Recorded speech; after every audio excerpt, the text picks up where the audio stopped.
Hey there, I'm Cheslock outside the studio to make sure we are properly social distancing. Now, will the preps play? That's the big question for all the student athletes in our area.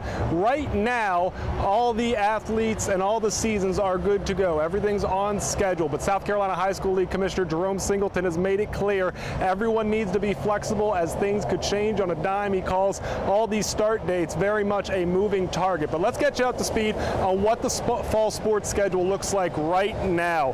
Girls golf, swim, and girls tennis all got started on Monday. Their first contest is set to get going on the 31st. Cross country and volleyball begin this upcoming Monday, the 24th. Their regular season begins on September 7th. Competitive cheer with the latest start. First practice on the 8th. First competition on October 13th. And football starts practice the same day.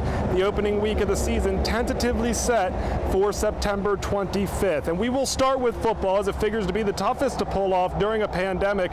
In Spartanburg County, BYRNES had a brief stoppage to workouts, but continues in phase 1.5, conditioning with helmets, small group work. Their motto this year, faith over fear. Head coach Reggie Shaw says this team's been receptive to the protocols in place. Just talked about controlling what we can, individually being in the best shape you have been, doing things on your own, and then the knowledge base, taking this off time to really study the playbook and know it so that when you can get on the field, you can execute. And so just try to look at ways, different ways to accomplish the same task. Over to Anderson now, where Westside's Scott Early's embracing the protocols due to the pandemic, saying small groups and individual work's a kind of a throwback for him. He doesn't mind it one bit.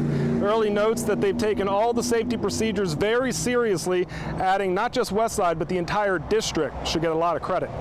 They've done everything they can do to keep us safe and provide us with the financial means it takes to do so. So, we're in a wonderful athletic utopia here, and we're all blessed to be here. We're just glad that we can get our kids back out here and do what we love to do. Over to Greenville, where Scoot Watson, unlike Shaw and Early, taking over a program as a first-year head coach during a pandemic, no less. Couple that with the county shutting down voluntary workouts for weeks. Watson says since they've returned, he's been pleased with the turnout at Man and wants to make sure that they make up for lost time on the field, both physically and mentally. We're just going to continue to push them, continue to encourage them. We've got some new coaches, so the main thing we're focusing on right now is technique, fundamentals, and just having a positive attitude. From football to volleyball, where Pickens touts a long-standing tradition of success. And this year, despite changes in the schedule, the school's schedule, and contact, COVID protocols impacting their preps this summer indeed. But they've adjusted well and remain laser-focused on winning. Our girls are ready for it to not be any different. They are they're hungry. We're ready for our new region. They've conquered our phase 1 and our COVID-19 phases, so we're really not handling it any different.